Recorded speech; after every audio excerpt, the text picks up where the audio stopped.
What's going on, guys? Welcome on into another episode of Play by Play with JJ. My name is Jason Joseph, and if you're new to my channel, well, what we do on here is we cover 76ers basketball, we covered the Patriots, we covered the Phillies, and we also are going to be doing Flyers games as well. But not only do we do games that are live and do play by play cast, we also do podcasts as well.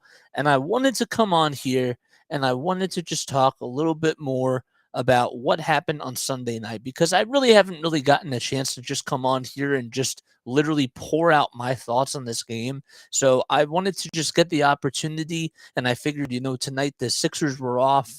And now was the time to just do that. But before I get into any of that, okay, if you want to leave me a thumbs up, if you want to subscribe to my channel, comment down below. Let me know what your thoughts were about this game. I'd appreciate it so much. You guys are the best. I love you guys so much. We're on the road to 100, and we've hit 73 so far.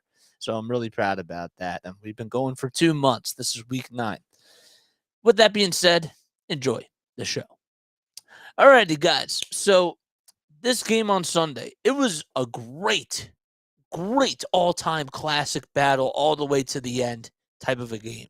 It was so much fun to watch. It truly was. As a football fan, I love watching games that are competitive and back and forth and kind of like a chess match, and it was everything that I could ask for as a football fan. Okay? The Chiefs were the better team in the end because the Chiefs had a plan and they executed it very perfectly in that second half. That's what happened, and the Eagles just couldn't capitalize. And it starts off with one person and one person only, Jonathan Gannon. That's who it starts with. The defensive coordinator literally just did not show up. He didn't show up.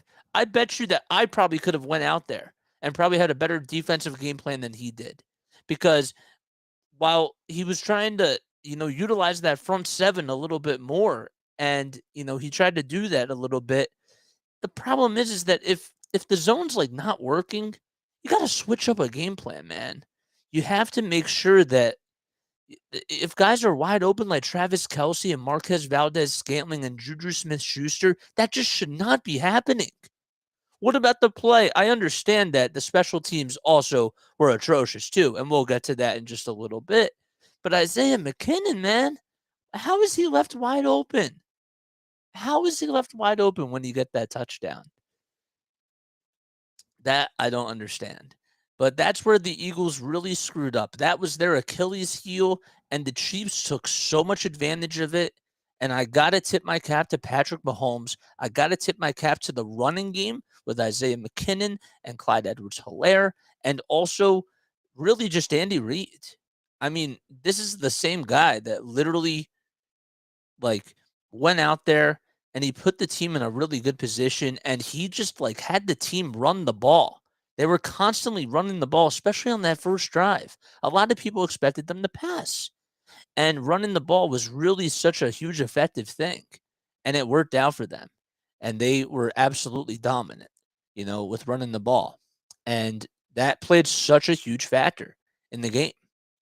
I also have to I also want to talk about Mahomes too, because I understand that he didn't necessarily have a lot of time of possession in that second half. But let me be honest with you, this dude was playing pretty much on like one ankle, and he did a really good job every time he got the ball. I thought that the passes that he made were just incredible, and he is just there's a reason why he is listed as like one of the top tier quarterbacks in the NFL. He put everything on display. It was a duel between him and Jalen Hurts, who was also spectacular too.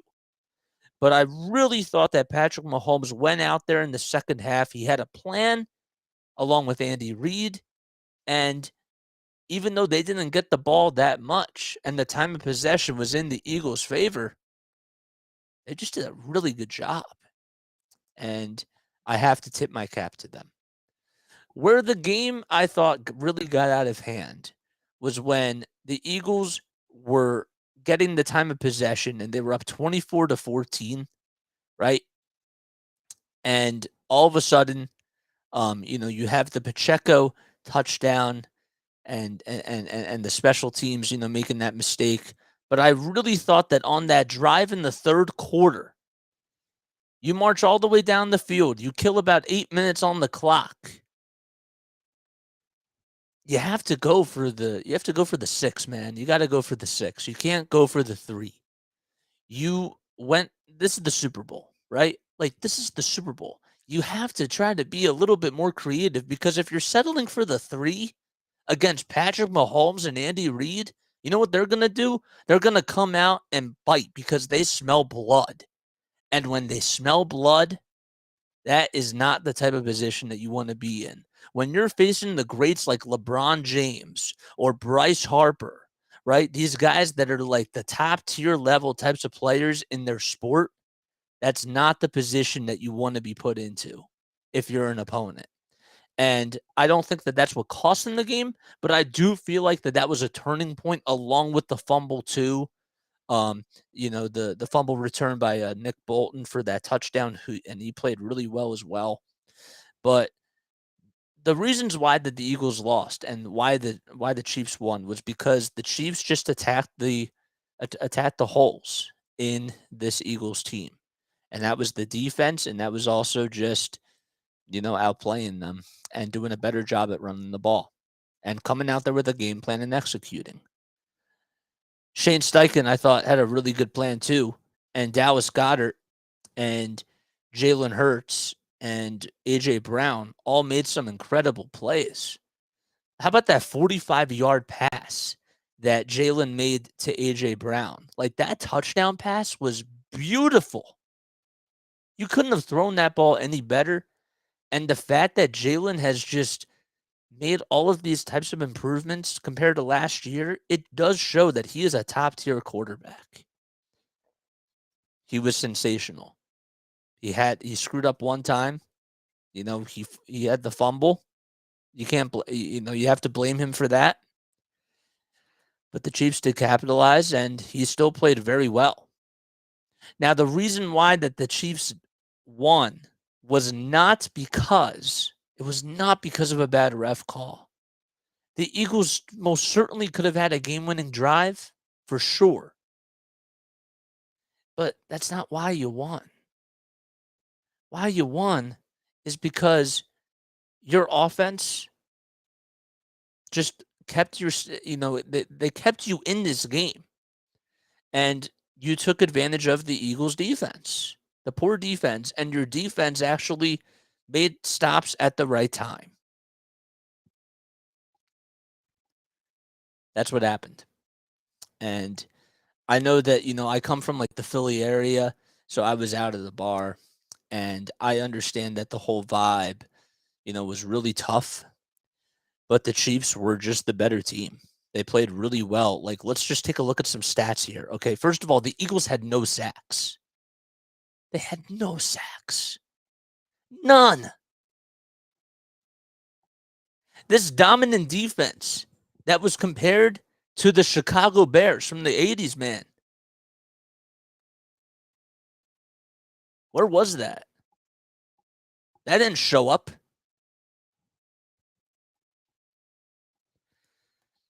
How about the amount of rushing yards that the Chiefs were able to get, even though they weren't dominating the clock? Let's look at those stats. I had them up, and now I literally just lost it. Where the heck is it? I can't believe I lost it. They had 158 rushing yards, and the Eagles only had 115. It can't happen for Eagles fans or for Eagles players to just do that. The Chiefs, they ran the ball a lot better. McKinnon had a really good game. And there were just so many times where I saw Travis Kelce or McKinnon or just somebody that was just left wide open. The defense would be towards the right. And then all of a sudden, like, Mahomes would just make these easy plays where there was just no coverage on a receiver or a running back, and then they would just go into the end zone, or they would break or they would have like a 40-yard gain, or like whatever it was. And those types of things just can't happen in the Super Bowl. And the way that the Chiefs were able to execute those things, you got to tip your cap to them. So there's a couple other things too I want to get on this opening monologue before I open it up to you guys. And the one thing that I wanted to also talk about was that Jalen Hurts was also really good too. Okay, he had 70 rushing yards on 15 attempts. This dude literally answered the bell every single time he was given the football, almost every single time. How about that 2-point conversion that he made? How about that drive? Like, man, but the way that he was throwing the football to Dallas Goedert and to Devontae Smith, I mean, like, those passes were right on the money. I just never would have thought in a million years that I would say that Jalen Hurts is an elite quarterback. And he has just proved the doubters wrong. And he ended up tying that game. And that was clutch. It would have been nice to see him go out there for one more drive. But again, that's not why the Eagles lost the game. They just lost because of the defense. I have to emphasize that so much. It was because of the defense, and it was also because of the special teams. A 65-yard punt return in a Super Bowl. That's the longest one that was recorded in Super Bowl history. I don't know, man. But and then Quez Watkins. That pass that Jalen threw to him, he has to catch that. He has to catch that. And so many times this season, when you think that Quez might have a good game, that play in that third quarter, that was a missed opportunity. And that's can't be doing that. Now, I also have to tell you that Nick Bolton, I thought played really well for the Chiefs. I mean, this dude was a menace defensively. And even though Hurts obviously had the fumble and the Bolton was able to return it for a touchdown, this dude was all over the field. And the attention was supposed to go on Chris Jones, and rightfully so. You could even make the argument that at times that Chris Jones wasn't even, at the main target. But I really thought that Nick Bolton just played so well. And he's like one of their underrated defensive players that they have in that front seven. So I have to tip my cap to him because he just made some special plays. And when you're going up against that O-line that the Eagles have, that's not such an easy task to do. It really isn't. So, I have to look at this from all angles. Okay. But no, it was a great game. Like, as a football fan, that was a lot of fun to watch. It really was. It was back and forth. Yes, the refs made a controversial call at the end. And it would have been nice to see Jalen get one more possession for a game-winning drive. And I know that ruined the whole momentum for Philly fans. I just thought overall it was just a great game. And the Eagles were knocking on the door. They were competing, but the better team ended up winning because the defense for the Eagles was atrocious. And Jonathan Gannon, maybe it was a good thing he stayed in Arizona. Just saying. All right, we're going to open this up to you guys. I want to hear what your thoughts were about this game, okay? I want to hear what you guys had to say about this and, just a vent. Vent on here if you have any thoughts, whether it's negative, whether it's positive. I don't even know how that would be, but, just any thoughts about the game. I want to hear from you guys. All righty. There we go. Refs made many bad calls. One missed PI on Juju earlier. Devontae Smith overturned the catch at the Chiefs. Okay, I understand that.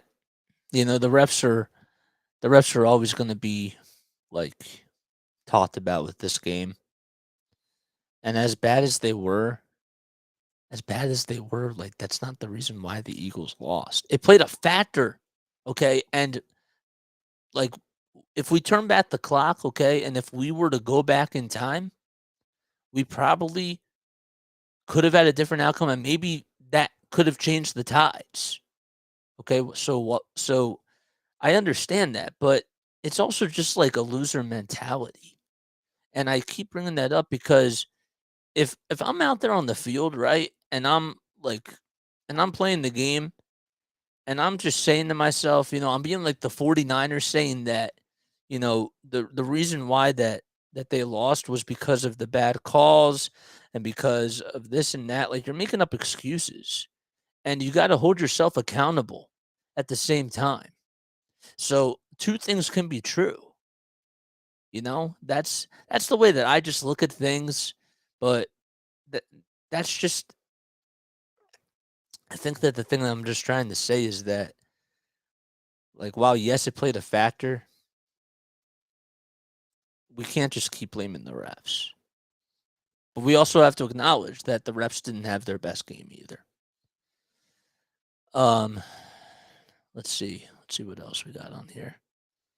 Jonathan Gannon has to go. No sacks was due to the water, park, grass, not the players. Yeah, I mean the field conditions. The NFL has to be ashamed of themselves, man, because those field conditions were awful.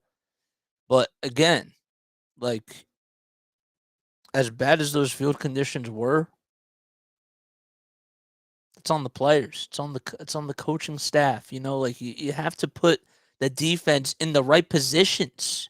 Okay, if the players don't execute, that's one thing. Darius Slay, man, where the heck was he?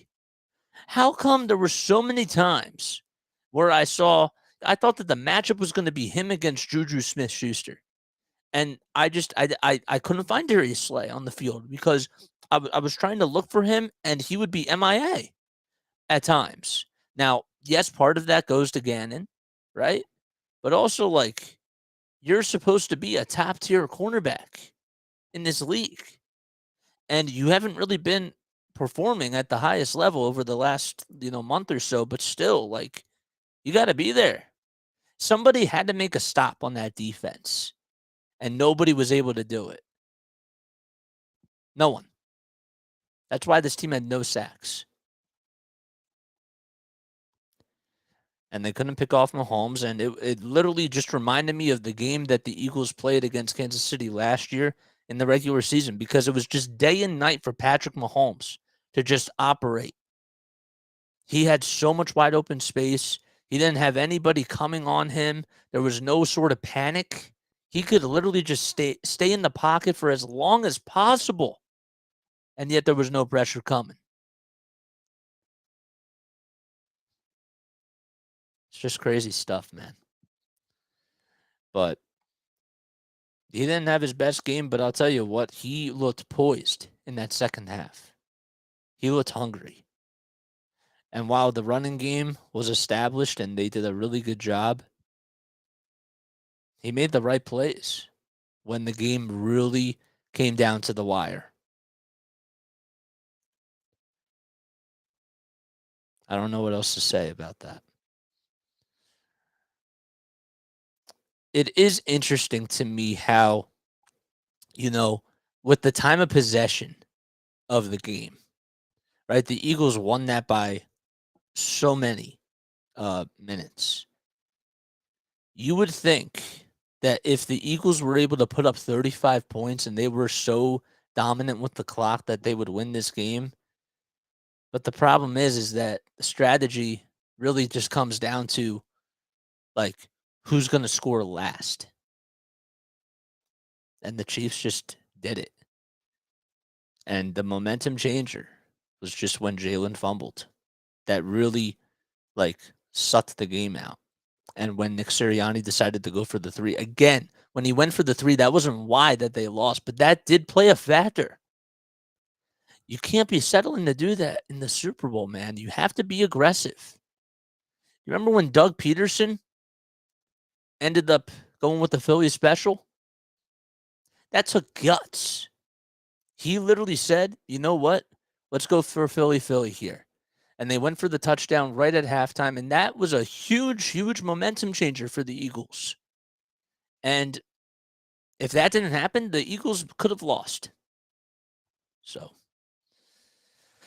but yeah. What say you guys? What else do we have going on here? Why do you guys think that the Chiefs won and why the Eagles lost in that Super Bowl? I want to hear from you guys. What else do we have on here? I allowed to say they play the water park guy that installed the grass was 94 and a Chiefs fan. A little fishy if you ask me. Juju Smith. Yeah, man. Look, I don't know why he went on Twitter the way that he did. Again, like, you got to be professional. And that was just not a professional thing. And AJ Brown actually was the professional one who responded, and he did a good job in that regard. It was the nature of the beast, and I thought that and I thought AJ Brown handled that very professionally. Now, during the offseason, I know that Eagles fans and I know that Kansas City fans too are going to have some questions about their future, you know, who they're going to draft and all that sort of stuff, and I'm sure that that's going to be discussed more in the coming days, but let me just tell you that I really thought that overall that this was just a very competitive game, and both of these teams, it would not surprise me if they come back and make it back here. Now, obviously, they have to try to find somebody for Jonathan Gannon as the defensive coordinator for the Eagles, and hopefully he's a good replacement, he or she, whoever comes in. Probably not a she, but you never know. But it was just it was a very good game. Like, it was a lot of fun to watch. It was back and forth. It was dicey. You know, it got really intense. This was probably one of the best Super Bowls I watched as a football fan. And the Chiefs played excellent. Both teams offensively. This was a duel. It doesn't get any better than this. There was one other thing I wanted to talk about, and now I kind of forget what it was. Why am I forgetting what it was? Well, this is really gonna bug me. It's really gonna bug me. Goodell giving a bear hug to Mahomes and Chris Jones and saying to Chris Jones, "I don't give a shit how you hit the quarterback." Very, very suspect. I didn't see that. I did not see that, man.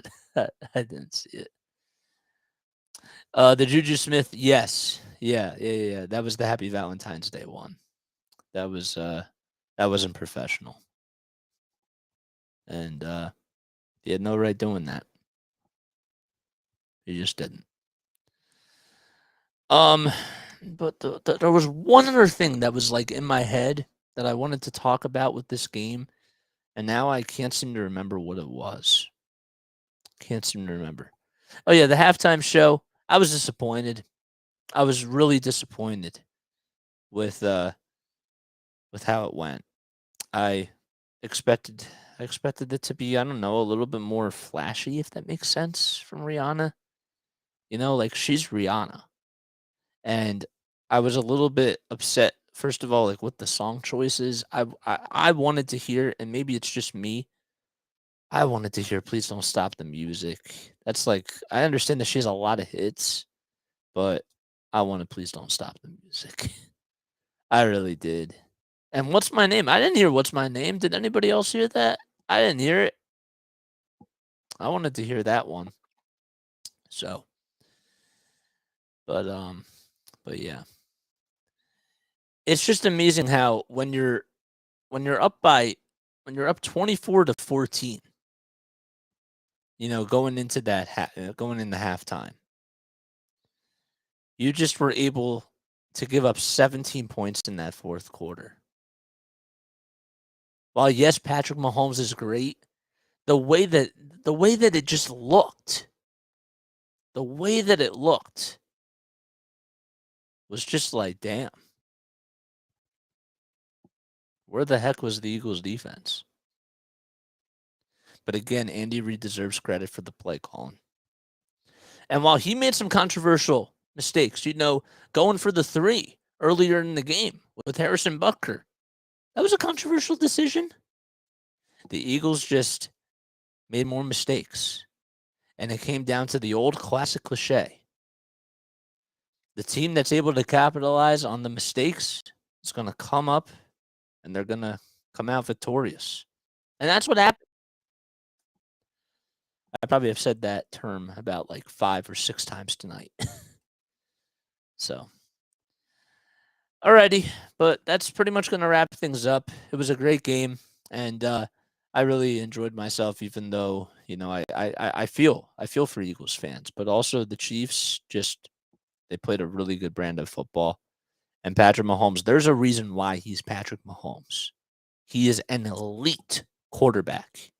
Travis Kelce, I don't think I gave him enough flowers, but there's a reason why he's like one of the best tight ends. And Andy Reid, Travis Kelce, and Patrick Mahomes are going to go down like already as first ballot Hall of Famers. They just are. They're incredible players and personnel. And with that, I want to thank you guys so much for coming on here. Okay, my name is Jason Joseph. This is Play by Play with JJ. And we're going to come back on here at 10 o'clock. We're going to talk a little bit more about the Sixers because we didn't talk about last night because there was a game and I wanted to do a post-game wrap-up. We didn't talk about Dwayne Dedmon. And we also didn't talk about the fact that Matisse Thybulle hit 4 threes in a ball game. We'll talk more about that, though, on the next pod, which will be at 10 o'clock tonight. I hope you guys come on. I hope you join the whole discussion about the Sixers, and I look forward to seeing you guys on here. If you're new to my channel, make sure you make sure you subscribe. You pretty much know the drill.